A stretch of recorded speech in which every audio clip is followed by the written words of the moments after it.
some of our my Ghana and some of our man you same and I bois na ye to adwen ho and I'm so sa my my Ghana yetimi afa into my pefra yetimi akwa anim a chense ne ne yakoi and I no pay baby bia wo na hwe Badwam dwumadie no and na ase shronko na ede ma this to one mo hwe wo multitvworld.com/streams streaming live oh we are see baby no yeda mo ase me din de kaba before atena ase na ene nkomo ben na ye bedwenjen ho Alhaji de Obokrata de atudwa se Nana Kunadu Ajiman Rollins, former First Lady, founder 31st December Women's Movement. Adwento atoa ni nkutahudie ni nkabomu ensemu a mpanifo kase na ebe a kane mampani Rollins ene omampani otia konwa so President Mills. Nkabom betimi aba no. Kwa enko yie ni nyina na yefa so bo no nkoto Nana Kunadu ne punano esanse wono ena washa ase na all planning niema free tete se ne be apani no nanim betimi egu ase na ye ne be hwesa asem Alhaji de Obokrata and this asem no ebae so also ena nananom ahemfo a owo siremu mantem de ato President Mills anim se nim anim ye ne campaign promise ana se anhoba na bohye bia wo hye bia ansa na mfimpiemienu ne ngotwe abato na eba na ene yaba bedu ba bia wo no ese sa abohye bia wa hye no otimi do so anyesa betimi ahadwen e wo mpotamu o samba kaya mfimpimienu eni edu 2010 ena ye kan nipa ne adan wo mem ha ebesi nne yenim nipa dodo e wo mem ha ewom se provisional resource abade na bribia Ghana Census Service for be hye sem komode hunkuntabuo no beba no no motu akwakohye da ye ba bebi sa se enti enkuntabuo na ebesi sa abre no emaye no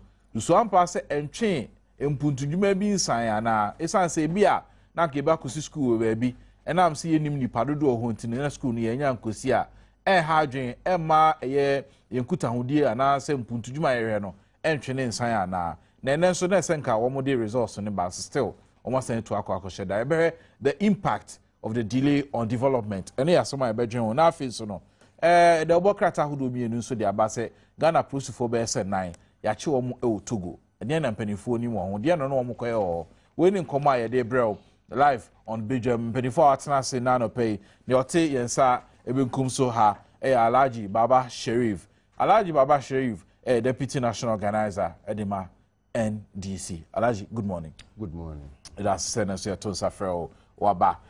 Ni ote yensa nifa so no ho a Ernest Kofi Owusu Bempa operation director edema Friends of Nana Kunadu Ajiman Rollins Charity Awa Fonka.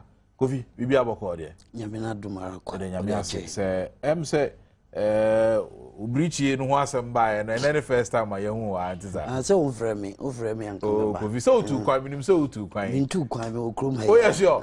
Ubi bia na untu kwan. Min tu kwan ko be bia me okrom ha. O dem ti so ko France yo. Oh debi. What is asem? Debi.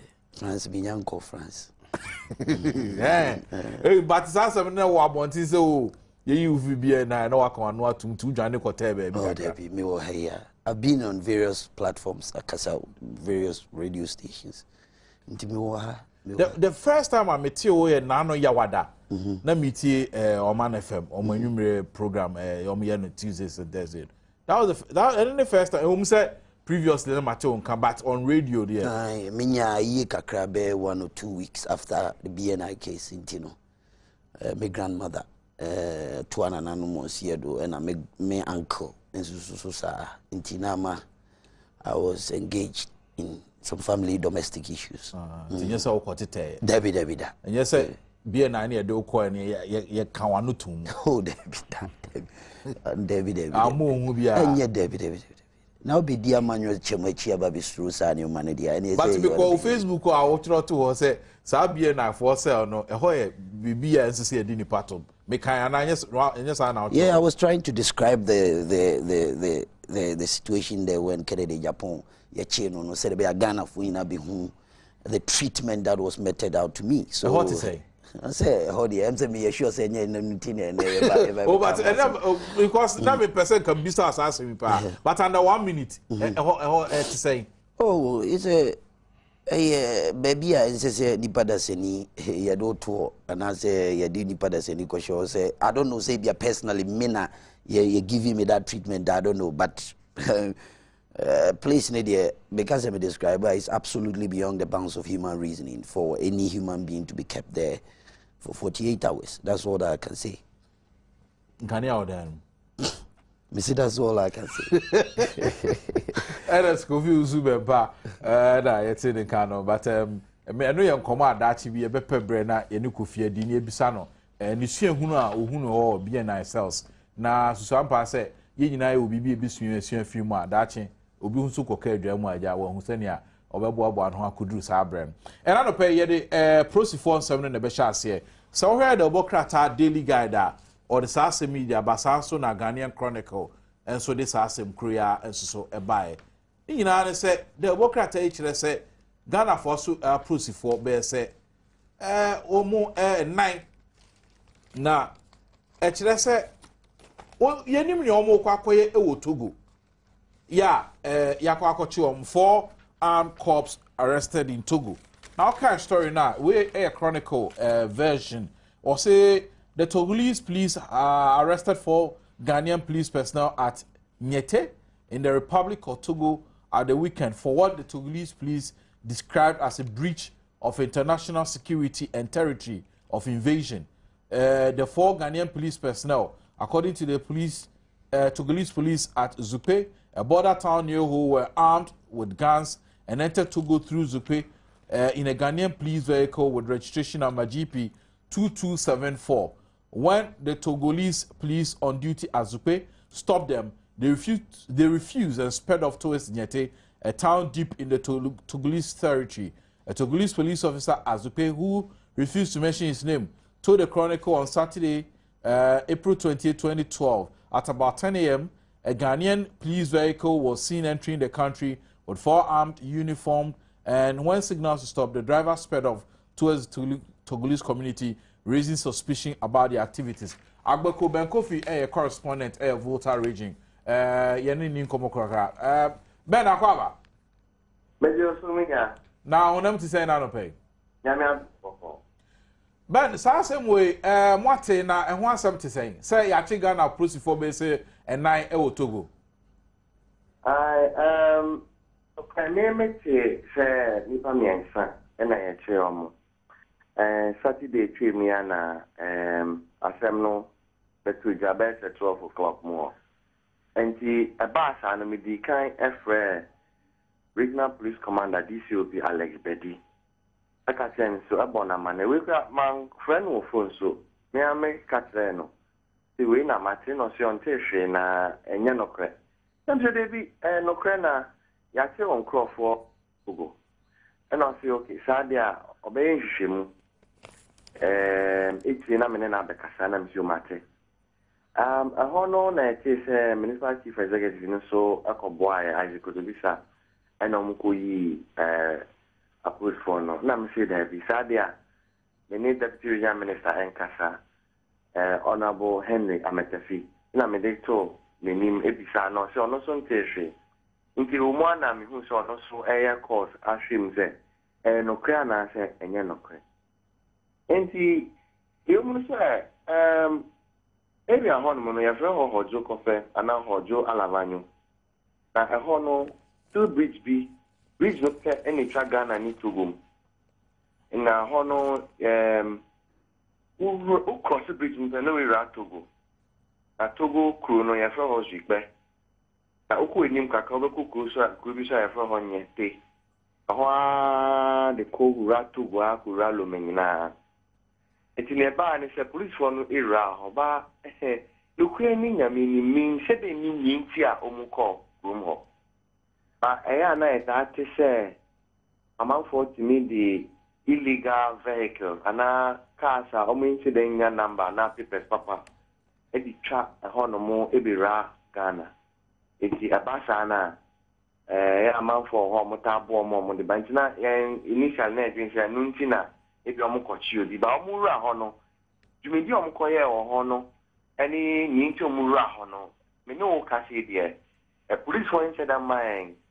I said, yeah, a bit me, Ejina Swaka said, Yintia Omura could to go Kronmunye. Yes, I didn't say election and about registration na yeah in ma. Police one ra ho say o man ka mo kobwa. To police one mo o man ka mo ta ba be chocho mudin no. Akomu ra ho say o mo kobwa am make sure so ma ba che say na obi e wo ho no ma ko say o ma dwen say ma en say so mo ba. Enti ati de nya de bitimi dia ye djuma. Enti na nka pe the police commander na enche ni ntia o mo call. Na no kremie police commander no menena kasa no na asema oka na de na me wa kaka are they not saying yeah pinsi mu wie no na sorry oye ewie no na me sam ben say pinyi ni that day nti na onko for Togo eno si o omura Togo because omu say they nim say hono ye Togo na omu nam omu normal patrol DCOP Alex Bedi asemi omu NA patrols na omu nim say hono ye Togo na omu dru hono omu say signboard you ha ya chosu police ba omu hu police signboard no omu hu upa e wo hono mo nti omu di ka ekọ omu nim ekọ first ko hwese ekọ krum ho na se na ho ne Ghana ben no omu nim se ho ye Togo nti omu sa omu chi ba no omu be do the same signboard no omu hu se to bleed duty ai den abe gina ho no mo a omu che omu edwechi Alex Bedi enum nsem ni edwechi ena municipal chief executive Isaac Kutobisa ekọ ho no mo any Togolese security official okasai ena omujai police for enim na yene oni me kase idie omujai police for nti assembly any ho is because they did not know where this was his words they did not know where they were going that no kase me enti nia assembly nyina ni nti yedi tu jano ena yedi tu jana your friend municipal chief executive bi say that is say wako fa 19 say now so one also say o there be one ko hono mo one ko ye enti on said that enim asema ye paatre ba me ka kire o say Alex Bedi ka kire me say municipal chief executive as could be ene ko boy na ye jai police for no enti asem na ye ka ifiti me da be see na omunji nchu no a paper so e dia to join. But Agbeko, Osha near ancestor regional commander Adom say ampase omura Togolese territory. Nemum na ye patrol no mkono no mu nya we say Togo territory no mura na MC ne kobwa mi yom na MC nsu deny no. We independent checks actually say die ntina penifo person omkata sa asemi so. Benya bema wanwa keke ni omu no say police commander Alex Bedi Edia obey arrest no. Obey friends and true nyina so why arrest omo yi omo dinkunim wo eduma pa omo ye no mu ofreyen. Na say ti asemi na pese bisa na dia obaka chro pin say on pese oni media kasa. Dano na Saturday na me na kasa. Kasa se on pese oni media kasa.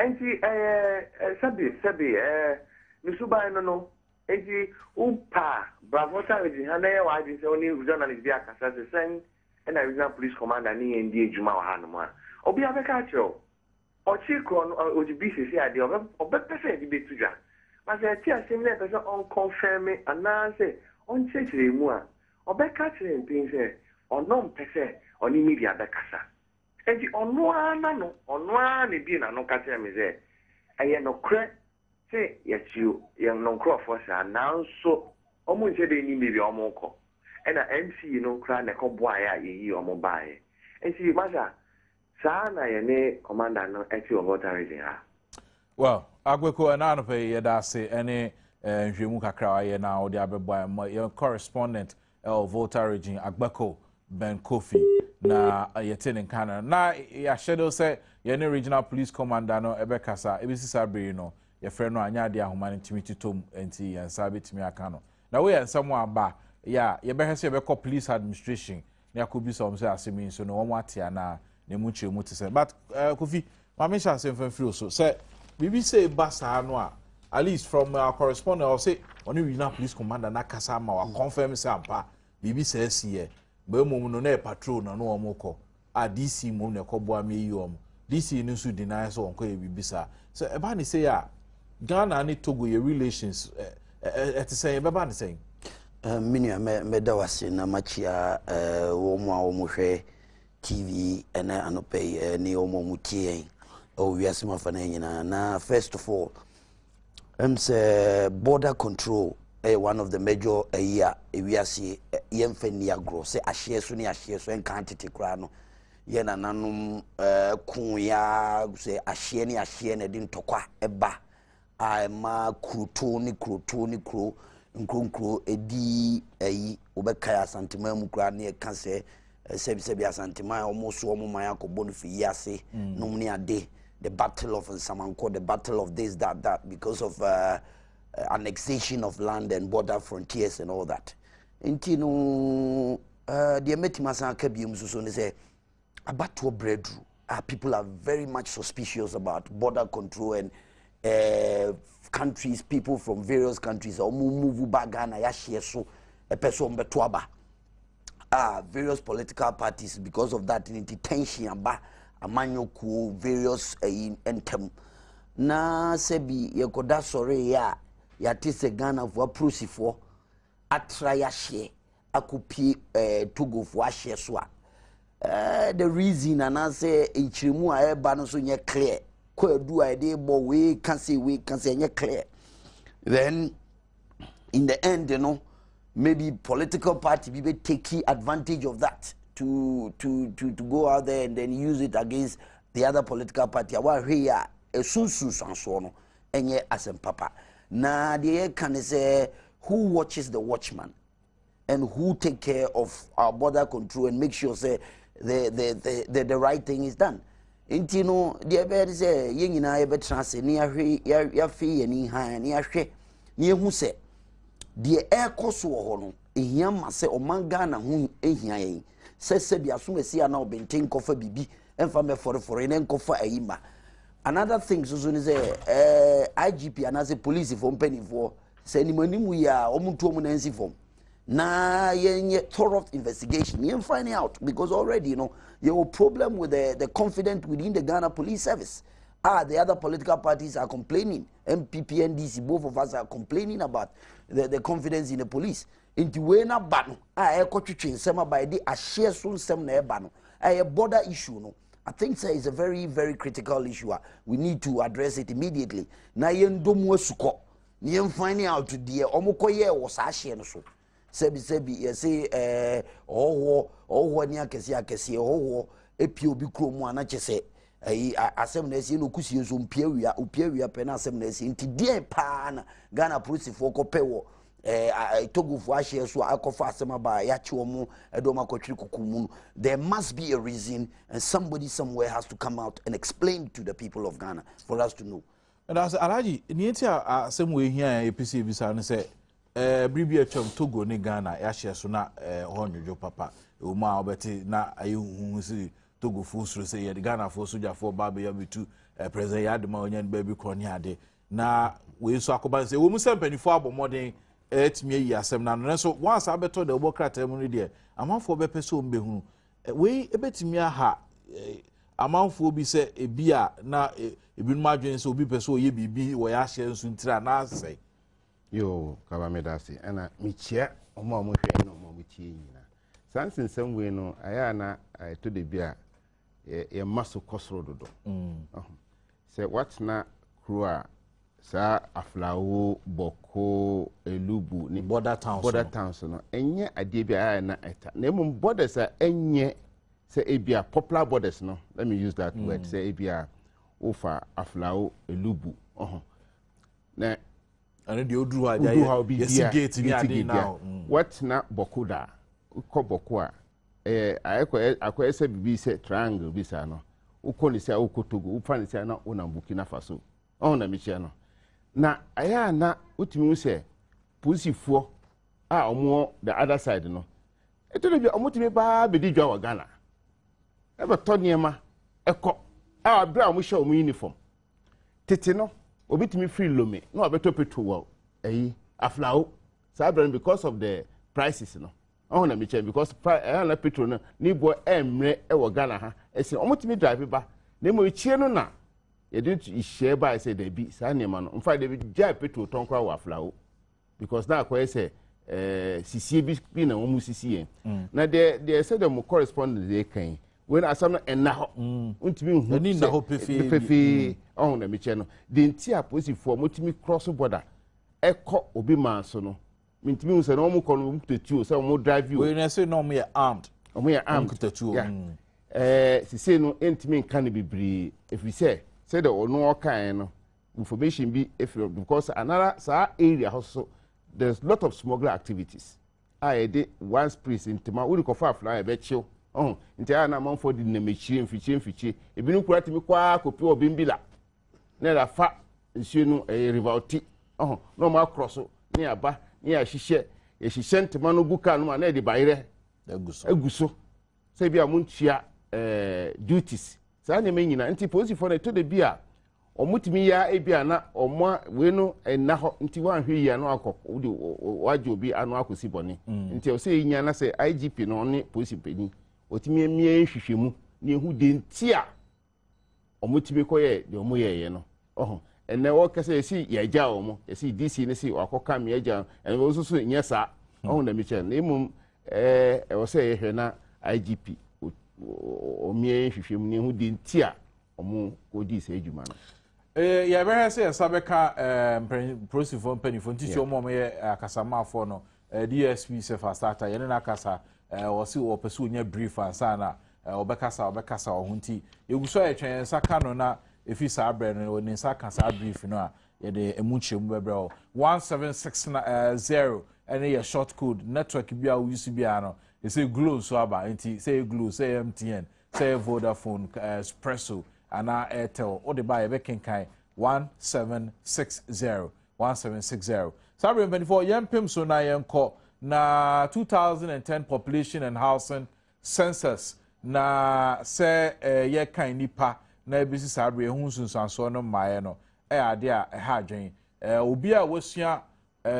demography and say population studies se nipa kan ni adan ho kan no ye nyina ye nim ho mfaso a eye edema oman se ye hu nipa dodo wo kromu a ene ebe hu se o kro we so wo mu hia nkanea wo mu hia suku wo mu hia yasabia wo mu hia kwan school dan si esi ba kwa na sisi mienu saa ne mani nyina no maaya ya na etwe mpujujuma san na chigakra emfie miensa mu nie 2010 2011 2012 ene ye kan nipa bi sabe nipa kan no ehun sunsanso no maaya da bia wo mutu sheda kofi ya yesu ade akoni kakra de yenim population nipa dodo no yesu apenso kra no ne ye kan nipa sabe Mary ni Joseph no mo kọ akọ kan mo ho na yesu ye kọ wo no di enim na ba kọ sem ne ade ebisi sabre akoye hu de ena ebisi sabre ne enim dapotia benefo se housing census no results beba enche dodo na sa che dodo a ehun sunsanso no ye betimi pay the price for 3 years our results in Zankai. Yo, I'm saying Kaba, very important. Say, as a country, Sanyo way, a dimon kutni, away a manoni, a manye sema ye no. Na Diana me can say, Duduo amamu and ye. Na sebi ya, mayem fa duduo amamu and twatu pray. You know? Because it's very, very important. Say, you be who said the direction I hear call. Any baby free by any baby I hear call dachi. Said the baby in Chilima, ye mistake na in Chilima so bad. Everything when you see whom be a few money there, boy, and my Ghana, et me I found it to my baby fra. Na 3 years down the line, maybe ye my dream na kakra. Say, is it an institutional failure? Or is it, what is exactly the problem? Say the materials, Okan ye and as the materials and a chedia. Na bibi kakra. In fact, no kind graphic and answer Ghanaian Times are on the official statement be two Jana. May say meeting me I say the final results of the 2010 population and housing census cannot be released today the Ghana Statistical Service has indicated, quote, GSS is doing all it can to complete all stages of the census data processing as soon as possible, it said in a statement signed by Dr. Philomena Nyako, government statistician and issued in Accra. It said a new date for the release of the census results will be announced in due course. Quote, we deeply regret the inconvenience caused. Asa, Pacho, I know. And you know, very serious cover. Somebody somewhere must get up and do something, because under normal circumstances, Kenya, these census results before even compilation of the electoral register and all that. But up till now, after now, you ama koswa ama hadwin. You know, I'm saying penny for better say no more share na the right thing is done because we don't want 2012 about to ekwakoto. And yet a good year. But the electoral commission for census results and how. No, it's not true, because very important. Say somebody somewhere might maybe statistically, you know, organize and know the number of people at XYZ, number of people who live in a particular community, to be able to know and analyze how many voters we have and how many people we don't have. It's a lot of complications. As you share na penifo transe na ehwe ne ka ho ase, because that is statistical service for omo yasudie kase da omo so se eyomo dwuma se mo be census so many me kai se me kra se me ba fie ma ye be kan me wo fie ye kan me up till now ye hu de asie na ye kwakoto ba, people are registering all over the place, but we don't know. We are heading for an elections and we don't know what is happening with Ghanaian population. It's very, very serious. Minia. Yo, Alaji, me who said that make a release, you know, na usuti.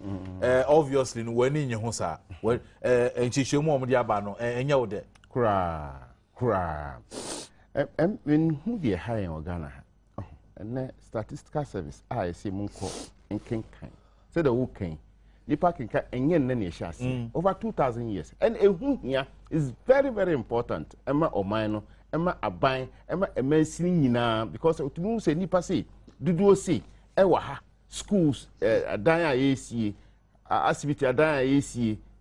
In fact, never be bree. Oh, now marking can last week, I'm saying so last week, so almost say this week. Oh, na Michano. And I'm postponing several times. And if it's okay, the last one I 2000, no. You can't say a single for more than 15%. Oh, I'm a country since some demonstrations. Any near my and I mean, and you say eba. Oh, Kaba, I will say they should be up and doing. Now, I even be say government statistician baako no Dr. Grace Bidiako yeso onko ahomije mu si yi na die no ebe ya asem bi ebe ya asem ho kakra asana Dr. Philomena Nyako say appointing substantive into ebi no say sa transition process from one executive penny odano asana for ko nipa foforo ne ade no nyina kan bi na akoba ne sa o don ba ni say basa okay the former government statistician na otu serebo oh, you ejuma with you. I want to make answer na oko dihini. I mean, he path be a kriti no. Oh, na Ghana hano yen twane maso. Obi ye.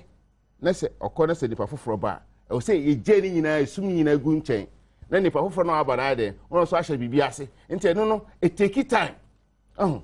Nti we nyina no bibi a o say nyina Ghana fo etimi die nan esi from say hwe wo ye na say oni ho a oba to aso on na mi che sa che kakra no atenetene no o tenetene no na bibia akon kama, because every day na bibia esesika me no aya na sa din ya church kwa biometric ane national identification card. Mintimi hu de ntia yentimi ye ni nyina ba ko obi da bia ye na bisa na ye sesika wo de hwe ko bisa electoral commission sika tutu a omo de yesa biometric na hwe de ye no national what do you call it, identification ni nyina ye biometric ya na se etimi ye sa national identification emo obiaga na ni nkwada ni mpenifo nyina udu 18 pe on na mission ukuta o card wako electric no ko show din sa watimi wakami nke we nyina emma on na mission no na obi a wonye ganani oni so onye ganani wacho ukuta obi bia na so ukuta ID card woni 18 years a wa onu say chiro din akoto aba onye de onko ho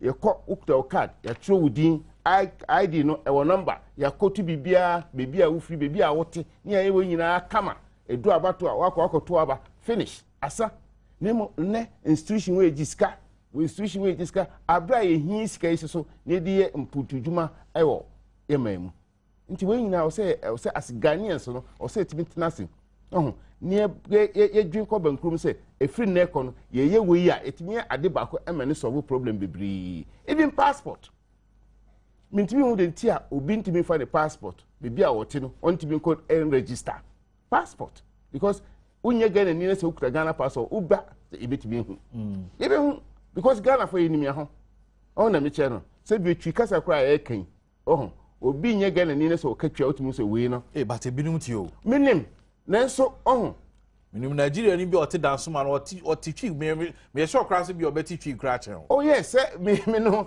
me twi no betra nkra kasa no afra na me che no you see nanso enimi ho masa yinimya ho me call one time be nkrofo VOA invite me Washington political program radio program me sifri hotel mo am si akwa no taxi driver ogina wo se omi nua me hu o me na age he was able to identify me as a Ghanaian abra me nkasa ye kura am say atade a shame say ohumia Alexander hotel o se Ghanaian nti bibia o se as Ghanaian se tinase ne ehwe ni de wo se ye no ne ye na mom etelebia institutions no so utimi se we epese ojiska dodo we epese nti na the conflict bi aba omontemu eno yen koma ye di betwamu na iguso epem so 1760 and face no multitvworld.com na hwe Facebook ho na fan sem ne pen so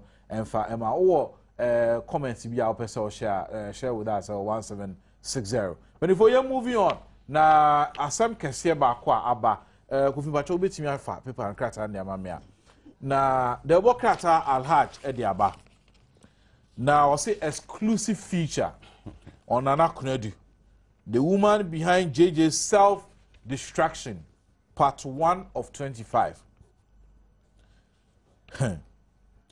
Or say the heaviness of our heart stems from our belief that you, our revered founder, appear to be lending yourself to the devious schemes of those who, capitalizing on and exploiting your well-established strong sense of loyalty, would ultimately lead you to destroy your image and all that you have been known to stand for over the years. Mr. Founder, we hold a view as a strong one at that no one but Jerry John Rollins can destroy Jerry John Rollins. And it is this strongly held view that makes us believe that your well-known strong sense of loyalty is being wickedly exploited to get you to lean towards those who would ultimately lead you to self-destruction. Way quotation, yeah, Ghanaian lens at the Bible. Now, feature Alhaj, the Obokrata aye on another no. I mean, first 2 paragraphs on Infamao. Or say, don't be surprised anytime now a research desk of the Alhaj newspaper, at least you know where it is coming from. Don't be surprised anytime soon to see the longest-serving Ghanaian head of state and former President Flight Lieutenant Jeremiah Kwashivi John Rollins embraces what he has over the years been longing to become, which has also once been prophesied by the revered man of God, Archbishop Duncan Williams. It shouldn't be shocking of Jerry Rollins becoming a pastor because, like his mentor, head of the Dominion Prayer Center, Nicholas Duncan Williams, and as many more other prominent and powerful men of God of the world today, they encountered checkered beginnings until they were divinely saved to become what they are. Maybe the prophetic words of eminent Archbishop Nicholas Duncan Williams when he was delivering the sermon to us on the 31st December, quote, I tell you, this man, and quote, Jerry Rollins will end as a pastor, and I've known this for a long time. You just wait and see. Now, it was what I say, Any student of Ghanaian political history over the last 3 decades should by now be conversant of the fact that once the feared, powerful, hated, and loved by many, was revered by more, Jerry John Rollins is becoming a pale of his own shadow, thanks to the unprecedented, grand, determined deeds of one woman, Nana Kunedu Ajiman Rollins.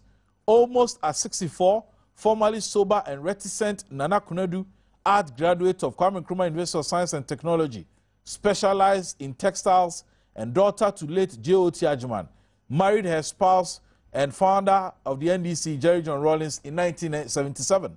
The marriage is blessed with 3 children, Ezenato, Yasantoa, Mina, and Kimati. By her nature, Nana Kunedu was initially not the least enthused of Jerry John Rollins' traverse into the political turf, first in 1979 and then in 1981, when the government of the People's National Party, headed by Dr. Liman, was overthrown. However, her perception of politics and political power soon began to modify when she formed and became the life president of 31st December Women's Movement on May 15, 1982. With consolidated power, unrestricted fame, and wealth, the somber character in Nana Kunedu suddenly evaporated, only to be replaced by the garrulous and incorrigible personality in the former First Lady, and there has never been a turning back since. Nana Kunedu's first mission, after acquiring power and wealth and fame, was to systematically begin delinking Jerry John Rollins from all persons, including friends, relations, and comrades she perceived to have influence and foothold on him. These include attorneys who risked their lives to defend Rollins at the court-martial, trying him for mutiny and treason in 1979. Lawyers Adom and Chachichikata. Although Jerry Rollins wasn't very much sympathetic to Nana Kunedu throughout their matrimonial life when they were presiding over the nation, he most of the time, nevertheless, succumbed to some of her subtle whims and caprice, albeit unknowingly. Today, through the deadly machinations of unrepentant Nana Kunedu, Chairman Rollins, as he was fondly called, stands isolated. She has succeeded in segregating the once man of the people from friends and relations, as well as the teeming men and women of the party he founded. Last paragraph. A part of an open letter posted by Ghanaian Lens recently comes in handy, and it's a quotation with media amount. It's a twaso Alhaji Baturi Idrisu, a managing editor, Edema, the Alhaj, the Wokata. Alhaji, anope yamwachin the Babajam. Yanyakaba, Moe. Mebacho Yamiano Miahuyo Nanso. Mehoye. Yeah, that's papa. Alhaji, part 1 of 25. And more research desk. Ediaba Okrata Muna. Okay, Kaya. Assembly in answer, Nana Kunedu and Waka be among Mampenda Rollins. Echo into self-destruction. Alhaji Cheche Mugakra, I didn't that. Okay, me do CP cover. I me say yes, that is a Ejuma Ewo Efa NDC one achepa na ohe NDC a ni party a Ewo aban. Now ohe ni ekoso we NDC a obia e man interpretation ni ekoso Efa omampenyin dada Rollins any omampenyin a wote akunye so Professor Mills obia ekani ekoso na your research so ayi results bi ama ni na abede di say Nana Kunedu na eshachi ama omampenyin dada ene onu ni yankofo nyina omo starti bra ebinu ka omo na school ewa timota obe join soldier May 15th wakoye ni meeting no a echi ni nyina omo amobua ama efi June 4 omo amobua ama ni course no 31st December ni yankofo no ebua no ama otimi succeed here rule country for nearly 11 years. And NDC 8 years now NDC bas nyina ni yankofo nyina ende omo ni entem enya dia sabi yes, start to say, publish it.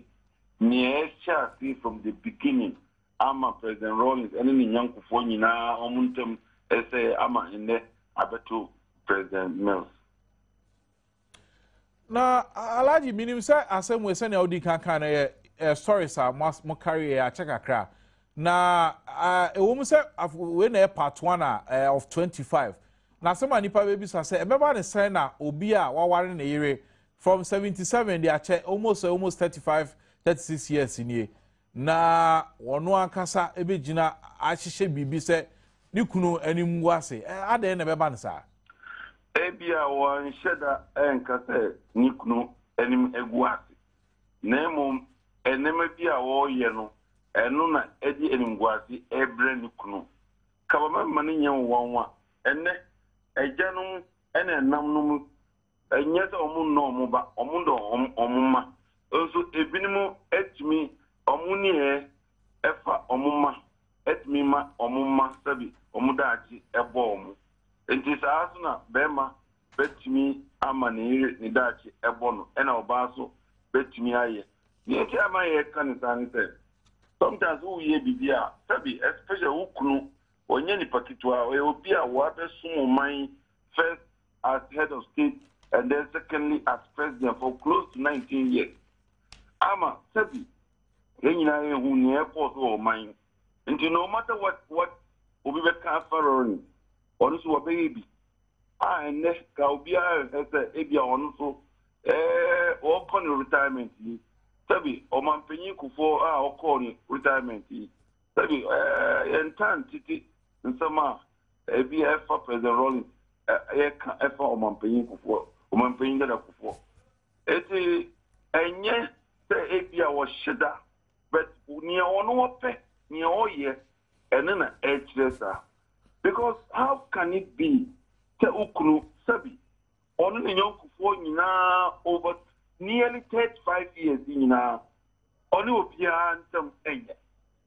Now, as Oba Pa Otifi, what have you done? Why you're introspection? What do you say? Who? Say, I didn't know if you say what down cry or yet, sabi. What dim at Kutini Ama, Warrior Kra Ebemu, only Rollins, our Warrior Bum, and then one of Omuntem Ambu. Again, why ye after hotel the Bay obesity Omuntem. But Niaun said, in fact, near Pinita, she is rather a stalking Omona, Epeja, some Mampany. Other President Rollins, Mills Assembly, who be so dear. Ultimately, I say that as someone would be to you, any night. Meaning, if I say, Nana Kuredu has never been happy with President Mills. And also, acquire some. I'm a Nikunu, Equita, 70 daily, Ubisana, to me, Mills Bonia, why? That is the point, cover. That is the point. Yeah, we know about every day of 25 parts, you know. Ochina part 2 beba na di chen part 3 beba ntisa yeah but twice and sometimes twice a week into every edition bia beba no the subsequent part be follow part 2 na me say beba Wednesday yo na part 3 na about Thursday enti nyame adoma ye behwe anim na ye behwe se dakro alaji we say wadwuma na eden na oba sorry ntanu wetimi aba studio na ye di honkomo me da se papa alaji battery Idris managing editor Elema Alhaji the Bokrata a lot of text messages Eddie can about 1760 but Kofi we nkofa mudina na kunedo ajima Rollins echi in fact una your operation director Edema Fonka asem say no what here me say na Alhaji kasa na wusu tinaye adai Kaba say ene I have to state it categorically clear. But somebody like Alhaji Baturi, I am not going to asema me bekan mamenka because one man say atemdidia no say atemdidia mempene maunka kaba tie de mekan somebody like no say atemdidia mempene maunka kaba credibility and track records in any spheres of I'm sure your producer is my senior at the Ghana Institute of Journalism, and what is the basis of this trash? Sorry to put this on a national year most so a credible media house like your type me be my example me tumra na ma kire ni sie because me can sa tra nya ne sa credibility be na Alhaji Baturi ewo kro we mu obetra de tra sa je beto na kaba a finest journalist in this country who be review this paper. Kofi mami number one. Oh, so be sa question. Unya answers. Number one. Mami example. Alhaji Baturi yo kroma during the Kufuor's regime. Ebe catch Ghana fo nyina say President Kufuor no baby akowo baby. Jize Yaji. Up till now, oba no way, akola no way. Nye the same Baturi. Baturi kroya eba bontin be catch say ye starting funka games Nana Kunodu Ajima Rollins. Koda before the Congress no or no Senator Kunodu Ajima Rollins standing ekosunyanya or no Baturi on kasa radio so it's on record. Go and find out. Go and check. Baturi kroya be catch before you say Chairman Rollins on support to Nana Kunodu Ajima Rollins. He put it out there. Part 1, part 2, part 3, part 3.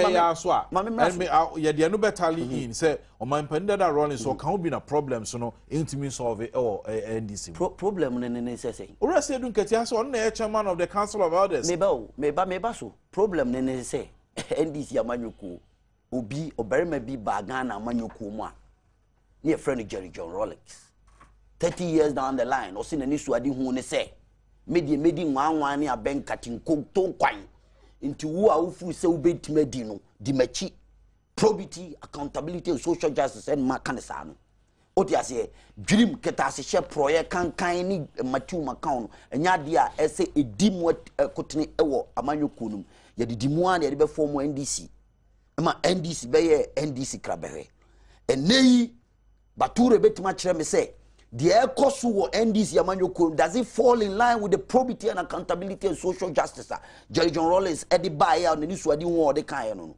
dream ni ketase she adore ye se no koboa as a party odi ase probity where is the probity and na omo kasa no omo those people are omo di omo ho NDC amanyoko na bo omo safohene almost majority of them cannot pass the probity and accountability test. And that is the issue. The test is... What is the test? The test is look at the corruption in the midst of them. Masa, my typical example, where you make it, it's there. It's there for everybody to see. But the way and manner the money fall into the hands of somebody individual, 51 million, while the ordinary people are suffering. NDC, you draw your strength from the grassroots. The grassroots, that's what we call ourselves social democrats. And we believe in that. What you say? Now, you could just see PSU or Dagbon. Eko catch na nanuma him for say. Minianum. Say MPP for a year who cast a moment to me and find a solution to the Dagbon crisis. You better provide social justice to the people who probe into the matter, make sure you provide social justice. But the American say, the promises have not been fulfilled. And these are some of the matters that we'll be talking about. And yes, sir, if you through Nasi, if you nasi. And it's almost movement. There are a lot of issues. Meaning I can't see a kind brain into me so. But it's there and it's glaring for everybody to see. And you'll be an eka. Nana Kunodu Ajima Rollins, the bonny or say she has the democratic right to contest for the NDC flag bearership. The youth were calling for her to go and stand. That's what Kwako Jina. Na sebi ye chinchim nisa aji adene free nisem. That's what be here. And no, it's up to them to decide. But it's not for Bature to come out with blatant lies and come and stand there and say Nana Kunodu Ajima Rollins has been contributing. A dear potting na Bature bit ma pinpointed. Ache Ghana for say the air cost of Mampenida da Rollins. Go to the streets of Ghana. Now go and find out from the ordinary Ghanaian. Say, Papay, the Odi or Mampenida da Rollins. Obiahu, and you'll be go out and send your reporters to the remote villages, hamlets, marketplaces, and go and find out the circumstances with the NDC right now. Problems there. Air cost or no, na Kunodu. Send your paper and person. Sebi odamfo odamfo ena de ne sabunkum ebe kire ne ma me kurase na de me kan kwakosi su nyina ne se odi ase Nana Kunodu Ajima Rollins everybody knows her as a strong woman who believes in helping the ordinary people, helping to contribute as any other woman in Ghana. Said the Oba Beye, the Abuanikum. Sebi, and Pennyphone kinds or Baway, or Baway, or Pumaho, a Wokum, Maukum, or Brenham, a Shini Kunasin, and Nikunsuakum, so done so. Odi said, "O so wa nada." Bible the kind who first year who dear. Ye can or your pound once or your part of fisem and hata. Because a fisem yan to mago. And was here hata. Sana na Claude Rollins, ne ba ye. Or Bren whom a shiny kunasi. Nani kunsuakum so than so. You know, it's not a matter of somebody. What the Bible describes a true woman is what Nana Claude Rollins is. If you want some, I mean, Openina, we are papa, Mingin Crato, Openny, comment was semi. Sani audi can issues within the your back if you remember if movement no rest you don't get your case one penda that runs in a problem but you meet you said you know we say sanya large battery e pa che say nkabomu a enkoso wo NDC mu no ntitu nkabomu a eni omampenda that Rollins eni nana omampeni mills no nana konedu na sha ase no woni krata large battery adwensa me tibini ni nya adwensa because me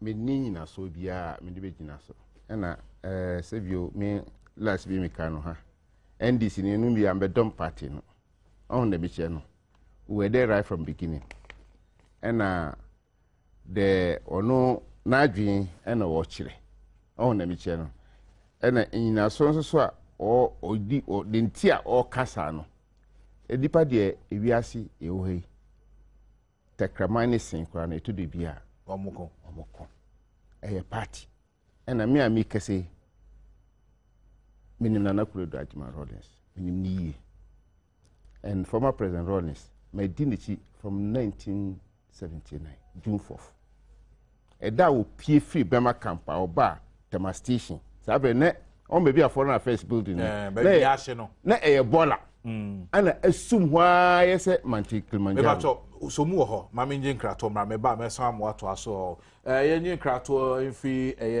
anti corruption for any Eden microfinance ye ba ni aka ora Baba Sharif beto aso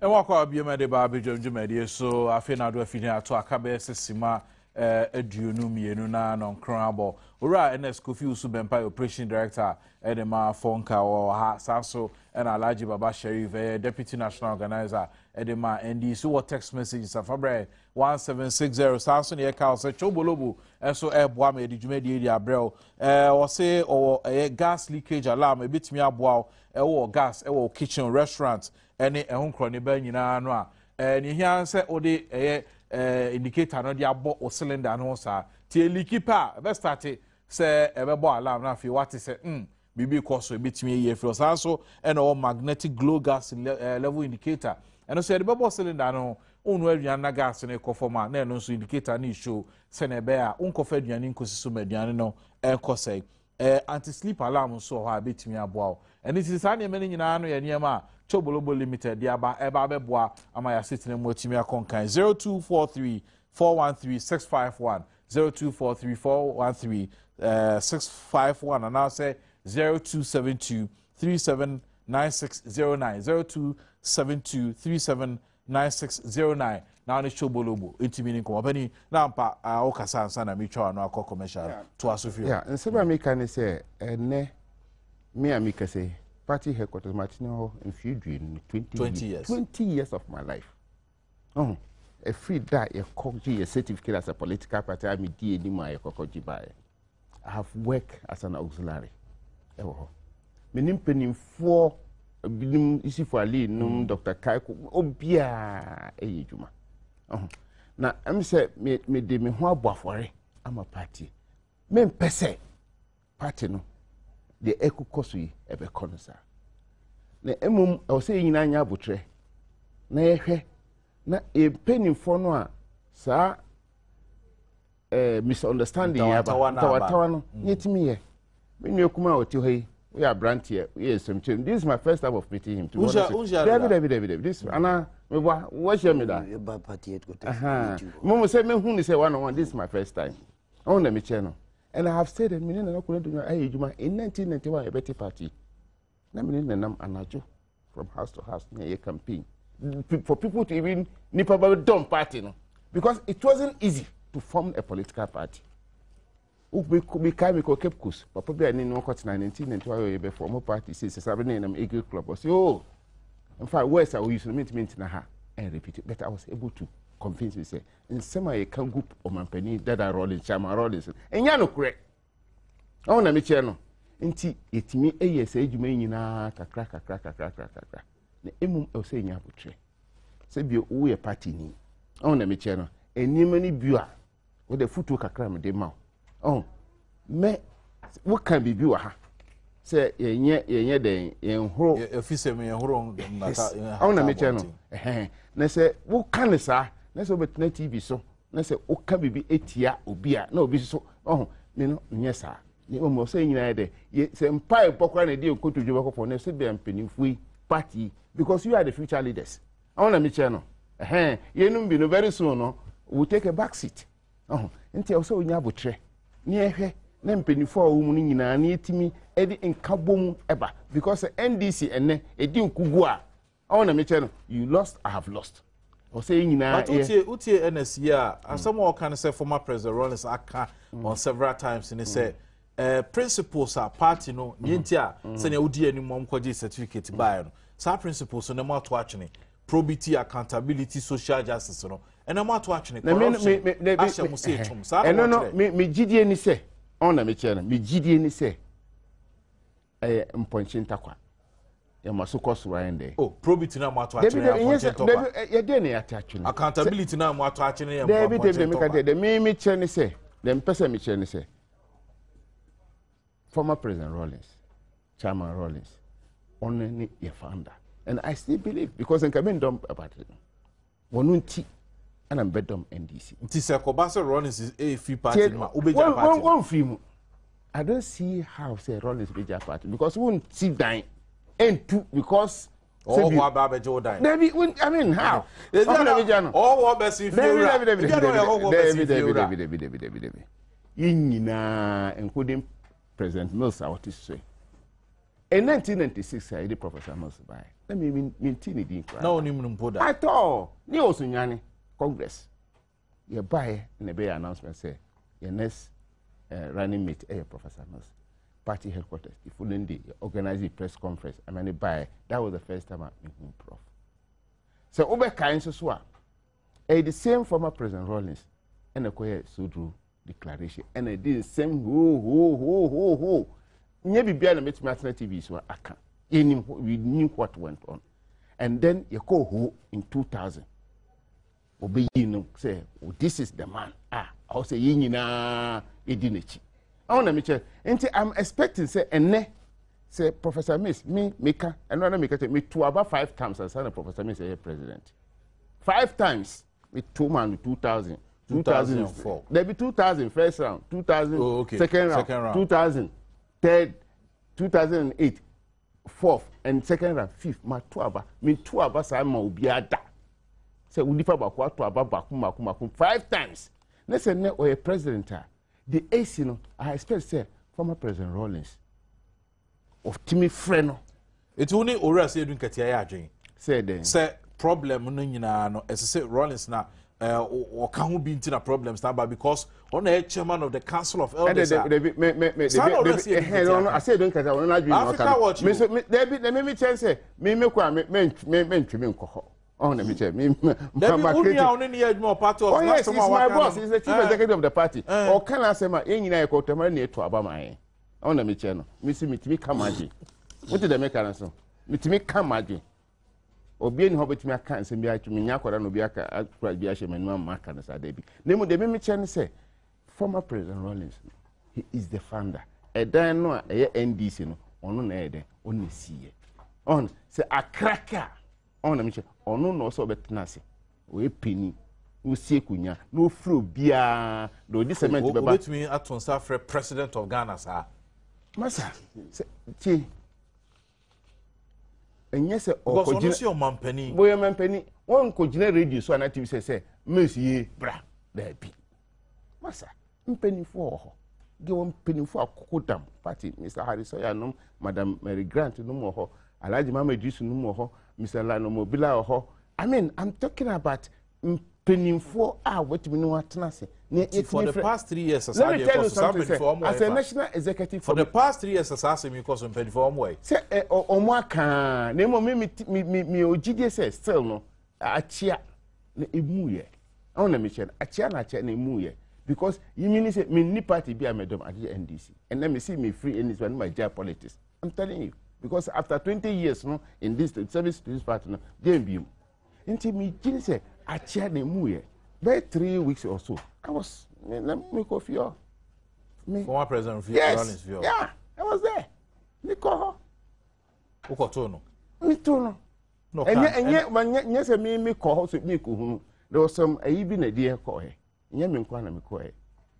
opisa ko fi Adom obeka chiro ko du okwa na I wanted to leave say we David Alaji wa bai there I say yeah no also ka hu bi I na me che no and me tell say come on I can they also can and about futu asema wo no me fire no I still expect say former president Rollins no chia na chia ni emuye na said the ebinom can say Nana Kulodu anye David Nana Kulodu she said member of the party I know the role she has played in this party I want to right from day one I ever party no ejuma wa ye me kai baby kura e koye no na a hollow step no e say I mean she has really worked oh nemu o say nyabutre no na say mpempenifo nyina na say the o say ye no on na me che na ye na party no asundwe ebam na for president Lord nema ofi say eya ono no onni gidie wo mu no ono waka o say social justice matwatne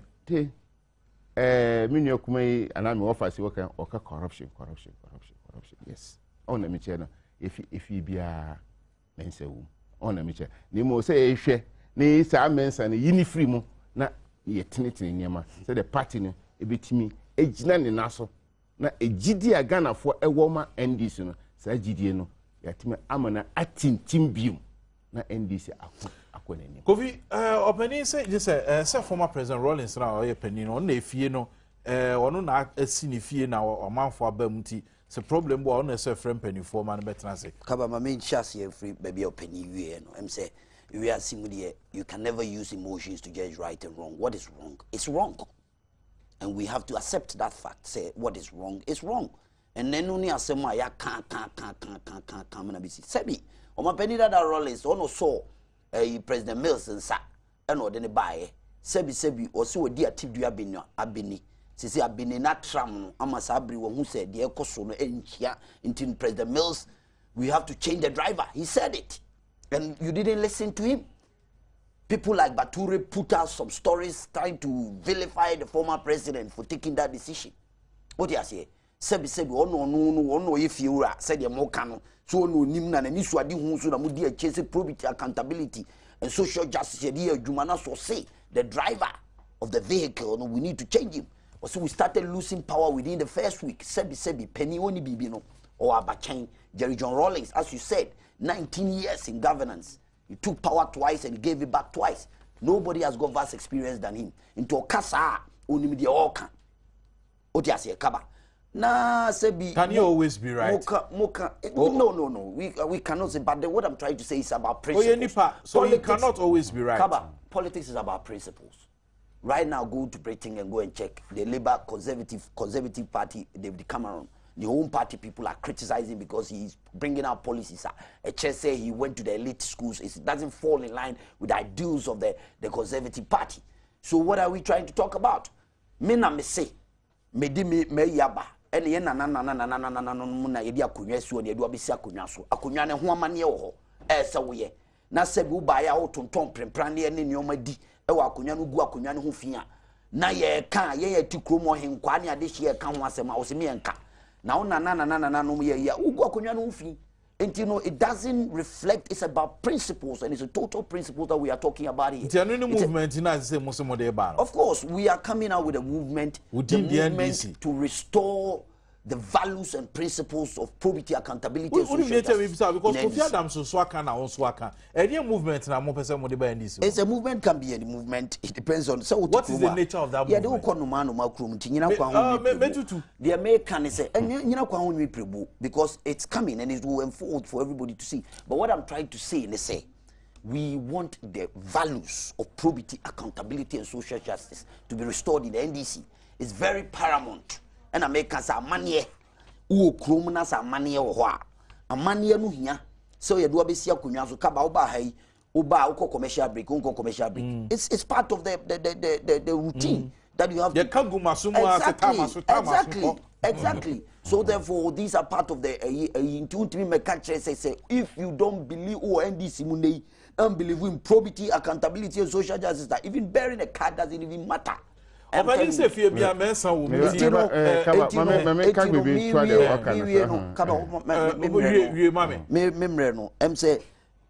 issue be to say you talk about Johnson, the see any other issues. Sebi, Wabeka, we are making it clear. I'm going to vote in artists. Sebi, a man town, Krama Batan. Ain't you no uncle sign Kramano near here? Krama Batan, 1 month time. You see, Lucky Dube can ask him or say what you say today. What you say today can be used to judge you tomorrow. As I say, Jobe Canano, and you be used to judge you tomorrow. I say, look at you, say, Krama Batan, Yamantam Kramano. Say, Bessie, or my chair, Krama Kra, 1 month time, as I broke off a Boachijano, I almost fret NDC Amanuku. I then Kramano, why? Oh, sir, you could tell him, you that Rollins he was referring to. Money. Oh, Minia. Come on, make me baby Casa, won't be a mechan. I am poor trackers here, Casa, maybe take Castle. Maybe you won't him. Oh, you know, and I'll cast some. Maybe of course, Obikacho said, Sebi, why we program? Nabi, I want to come up with and say program. Yes, he say, Yamantam, Mamponia Brantam. In Tisabri, and I am Yamantam or Chiano. At the end of the day, it depends on the context and the way you understand it. Master and person make say they're okay or near corruption. What can be BCC? Say, and some of the canning neno. That chibino. So I said, no, I need by the Boateng. They make say, and ne. We for more we changes because they say no a political party. It's not about formation. It's not about.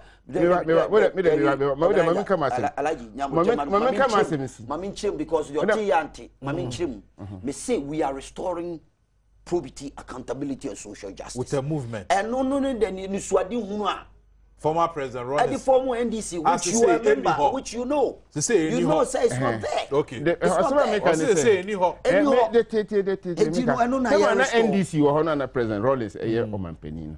Like I said, there was a corruption. I'm for kind. I may be Ebinim Kra Canal Usu. Eddie Court Church. Ibrahim Adam. I mean, name the Mr. PV or Benham. On a Michano. Yes, charge him under the leadership of former President Rollins. Sabre no a president. The make can say, and then in Sensema ye. So Mampenida that Rollins, are you trying to justify so Mampenida that Rollins than a dream or they make can say amount for say they will can in name. They say the whole can in name. That corruption that time no crano. Mampenida that Rollins. Mampenida will be say. Well, issue order 2 times and you Tresika Chuchi DM will be who born the time. Who met my son?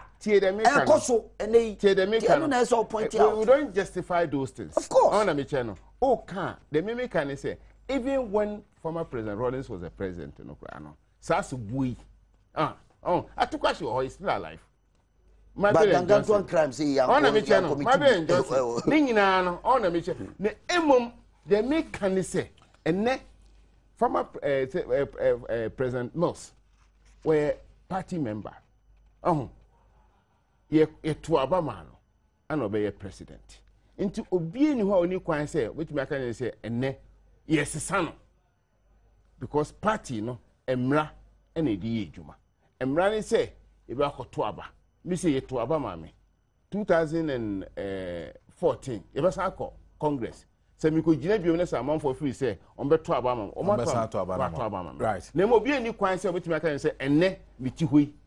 mia or pamia free partner na say abra me ye boni no obi anka sa obi anka sa David o kasa no o kasa no David o dipan so hwe the make can say we are educating people on the channel but to farm na yen ko me time aso na me so me finally no the make can say me gina bibia me gina no say yen hwe niam si ye ensi ye because enne niema o be ye ne no ohun da be che no ye wo nkramofo ye bibi say obi ti ho say ejuma wuye say obi ti ho ha o pese yi wufia ono obeba na oba o ne de no kora no ebe chen nti o say nya abotre say be ya ye di yi betu ye na ye nya abotre o party num ye timi tiniti niema say bibi ko tochima na say nko yi a onam ye party fo ne o say tenase nye hwe asimesi de wuye enso ni pani and that's a poverty and accountability a day in winni so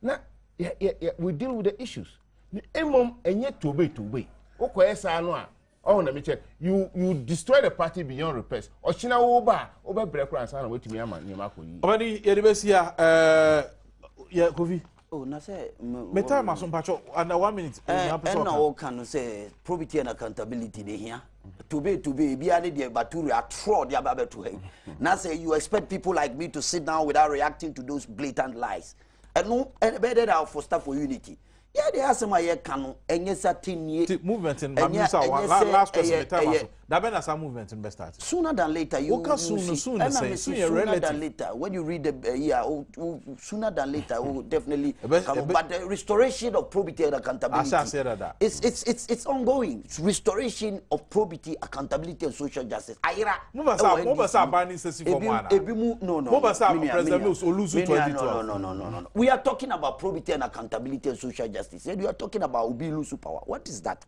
got to do with this? Ebiane say esi odun kete o twa blocks obu me boa bacho ene festival ye de common members ha ora Kofi Osubempa operations director the Mafonka ene obeboa enkomodiem Samson Alhaji Baba Sharif ebeboa enkomodiem deputy national organizer the NDC nyame adom ochina 1 pm pepepe apatakese ase ebe buburuja Adom TV concert party in the National Theatre. Na wenu na key soap adaroma ena ye debro. Ja kwa brante tabita kum selina boating ene omba bi shemu ho nyina na ebe kikim. Yeda mase ye kwone aba dwumedi aka na na asbet na se de fisa muso ato amuso. Ye basisia.